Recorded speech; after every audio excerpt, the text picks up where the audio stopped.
kadang ya teman papa gitu kan. Kalau dari saya sendiri mungkin paling juga ya kalau misalnya ke rumah gitu kan, ke rumah yang di Cisirti TKP, saya itu biasanya ya ke sana aja gitu kan, ya sambil bekerja kan, itu juga kantor yayasan juga sih. Salam analisa, salam kehidupan, salam sehat. Sahabat-sahabat AK tolong disimak sampai habis biar tidak gagal paham. Kalaulah kita di awal masalah Subang ini sahabat-sahabat AK, waduh sangat luar biasa. Sahabat-sahabat AK, opini-opini yang digiring agar kita memahami atau mempercayai ucapan para saksi, kan seperti itu. Sehingga kita tidak memahami apa substansinya. Mari kita coba dulu memahaminya sahabat-sahabat AK dari awal. Membedakan tentang yayasan dan badan usaha yayasan. Sebab kita digiring opini sahabat-sahabat AK tentang yayasan yang ada di TKP. Yaitu di Ciseti, Jalan Kecamatan Jalan Cagak. Padahal ada dua objek yang harus dibahas yang sangat berbeda, yaitu Kecamatan Jalan Cagak dan Kecamatan Serang Panjang. Kecamatannya saja sudah berbeda sahabat-sahabat AK. Mari kita menganalisanya sahabat-sahabat AK. Pertama, kita harus mengetahui sahabat-sahabat AK, dan AK ingin membuat perumpamaan agar kita paham. Kalaulah yang namanya Yayasan Bina Prestasi Nasional, kantornya tadi saudara Yoris bilang adalah di Ciseti, Kecamatan Jalan Cagak atau TKP, peristiwa kejadian. Ketua pengurus yayasan adalah saudara Yoris. Bendahara adalah almarhum Ibu Tuti. Sekretaris adalah Amelia. Kita bicara struktur sahabat-sahabat AK. Lalu kita ingin memahami, karena ada Yoris, ada Wahyu, ada Danu dan sebagainya. Karena selama hari ini kita didengar bahwa baik itu saksi yang lain mengatakan dia pegawai yayasan dan sebagainya. Ini yang harus kita dudukkan masalahnya agar terang benderang. Kalaulah Yayasan Bina Prestasi Nasional, kantor pusatnya kita buat saja itu di Jalan Cagak. Lalu badan usaha, kan itu lembaga pendidikan, kan begitu. Atau anak usaha daripada perusahaan lah, biar mudah. Itu berada di Cicengkol, Kecamatan Serang Panjang. Apa usahanya? Yaitu lembaga pendidikan SMP dan SMK. Makanya saudara Yoris bilang berkantor di Ciseti, Jalan Cagak, bukan di Serang Panjang. Kita harus paham itu. Siapa bos di sana? Bos di sana adalah kepala sekolah, yaitu saudara Wahyu. Berarti kita membahas substansinya ada dua bos.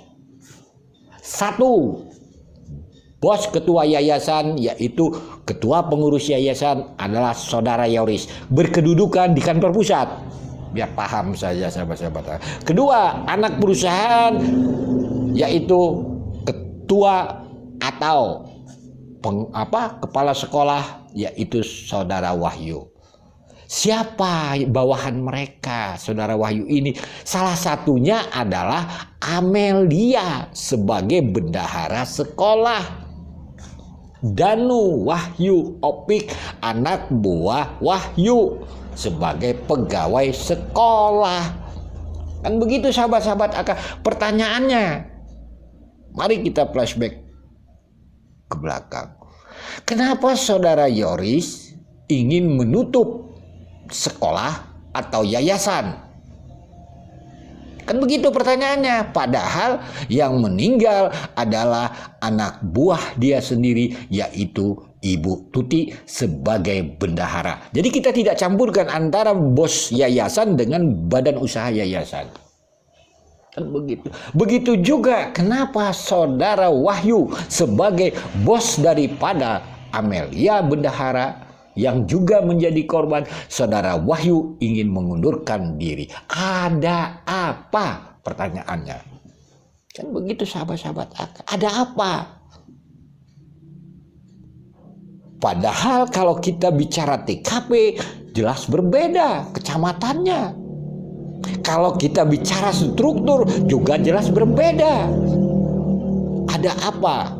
Ini bos-bos dua ini membuat alibi. Yang satu ingin mengundurkan diri, yang satu lagi ingin menutup itu yayasan atau sekolah. Ada apa? Padahal korban adalah bendahara. Mari kita bahas tentang bendahara. Apa itu bendahara? Garis besarnya bendahara penanggung jawab, pemegang atau pengurus keuangan. Garis besarnya adalah tentang pengelolaan keuangan. Berarti kita bicara bendahara yayasan maupun lembaga pendidikan yayasan, yaitu Amel dan Ibu Tuti, mereka pengelola keuangan. Mereka menjadi korban. Pertanyaannya, kenapa? Bos mereka, Yoris, ingin menutup. Kan begitu. Bos Amel ingin mengundurkan diri. Ini pertanyaannya sahabat-sahabat AK. Sahabat-sahabat AK. Jadi kalau kita memahami, bisa membedakan kan gitu badan usaha dan badan usaha yayasan, yaitu sekolah dan yayasan, dan pemimpinnya kita juga paham. Kalau yayasan Yoris, kalau badan usaha Wahyu, ini mudah sahabat-sahabat AK, kan begitu memahaminya. Jadi kita lihat di awal-awal itu Wahyu ingin mengundurkan diri, kan begitu. Yoris ingin menutup sekolah. Ya kalau yayasan mau ditutup sampai sekarang juga kan belum ada pengganti bendahara kan, Bu Tuti dan Amel kalau di yayasan kan. Oke, kita nggak bahas itu. Jadi masuk logika kalau yayasan ditutup karena kantor pusat di polisi lain kan gitu. Kan begitu. Cuma ini permasalahan dalam pandangan analisa AK, Pak Yosep sebagai bendahara ini, sebagai pembina yayasan, dia nggak ngerti ini sebenarnya. Nggak ngerti makanya buat masalah untungnya juga Pak ini. Dia ingin membuka sekolah ini lalu membuat bendahara baru, maka terungkap dia. Jadi sangat wajar. Padahal kalaulah Pak Yosep tidak ingin membuka itu sekolah kan begitu, dan kita paham berarti dari keterangan saudara Dedi bahwa setelah Ibu Tuti dan Amel meninggal adanya cut off, adanya pelaporan Dapodik, berarti pelaporan Dapodik itu menentukan siapa kepala sekolahnya. Kan pelaporan penggunaan keuangan dana bos dan sebagainya itu kan dilakukan dari keterangan saudara ini, dilakukan oleh saudara Yoris. Mari kita contohkan. Wahyu mengundurkan diri ACC, nggak masalah. Tapi nama dia sudah di data Dapodik, kan begitu. Terus bendahara nggak ada, yaitu Dedi kemarin udah mengundurkan diri, bisa juga cair dana bos. Kan disinilah sahabat-sahabat, kalau dalam pandangan analisa, ada apa mereka ini kok mau mengundurkan diri, menutup sekolah? Padahal mereka Yoris sudah melakukan data Dapodik, penggunaan dana bos setelah Ibu Tuti Amel dan meninggal. Jadi logikanya begini, kalau sekolah ditutup, kepala sekolah nggak ada, aman dia itu. Nggak ada yang ngutak-ngatik sekolah kan. Tetapi diduga pencairan bos tetap jalan karena sudah ada pelaporan. Datang Pak Yosep ingin buka, ketahuan kan begitu, ketahuan oleh saudara Dedi, laptop di Wahyu kan kayak gitu dan sebagainya. Jadi sebenarnya logikanya seperti itu dalam pandangan analisa. Jadi nggak ada mau sekolah ditutup kan gitu, tapi lebih nyaman itu sekolah ditutup, kepala sekolah nggak ada, tetapi kepala sekolah Wahyu sudah daftar Dapodik kan begitu, TKP nggak ada, aman dia. Contohnya aja kan kemarin Wahyu si Dedi bukan jadi bendahara, toh juga ada masih pencairan bos Jadi kan kalau mencari bendahara kan bisa sajalah itu atur-atur lah gimana. Jadi itu salah satu logika pandangan AK. Kenapa kepala sekolah mengundurkan diri, Yoris ingin menutup sekolah tersebut. Itu. Lalu kita menganalisa sahabat-sahabat AK. Kalau kita lihat Amel ini bendahara sekolah,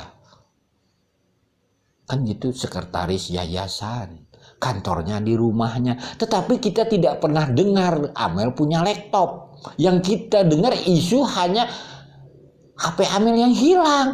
Aduh sahabat-sahabat AK, ini kan luar biasa sahabat-sahabat AK, membahas lah HP Amel sana HP sini. Ada nggak yang membahas laptop Amel? Padahal laptop itulah tempat pelaporan data depodik, bukan HP sebenarnya. Halo, ada tidak laptop Amel?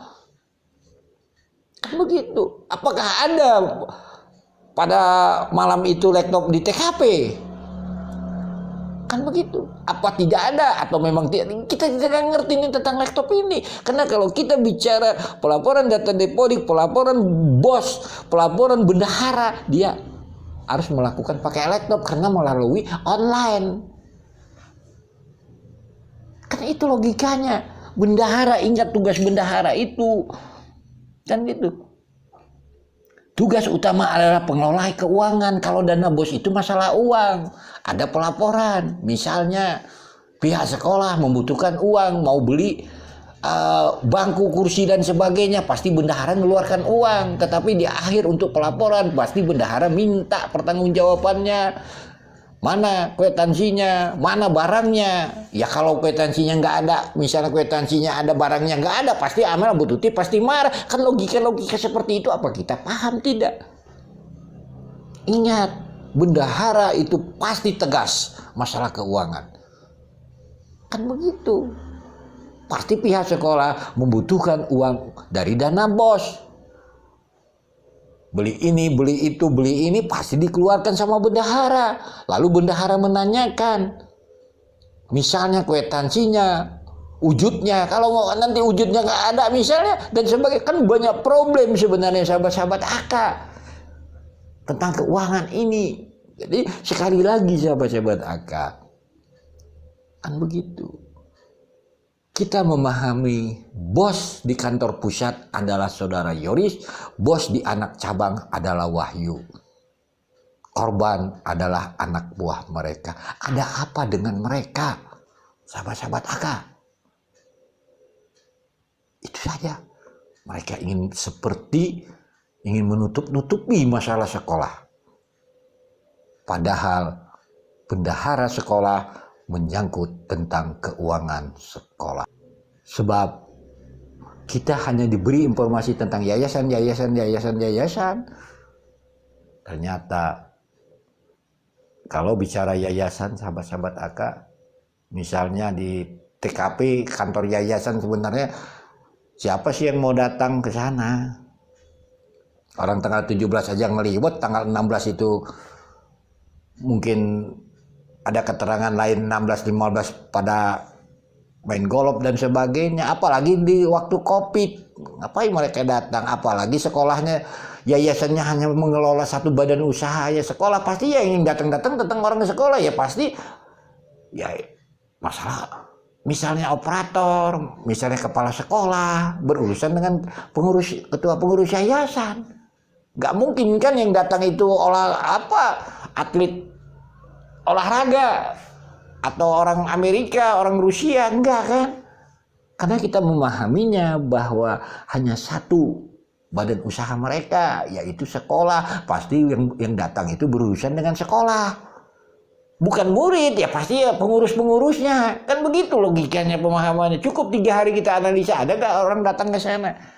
Orang pada satu ngelibet, kedua ada main golf hari Minggu dan sebagainya. Jadi lah logika seperti itu. Sahabat-sahabat AK luar biasa mereka lah. Sekali lagi mohon maaf bila ada kata-kata yang salah. Salam sehat, salam kehidupan.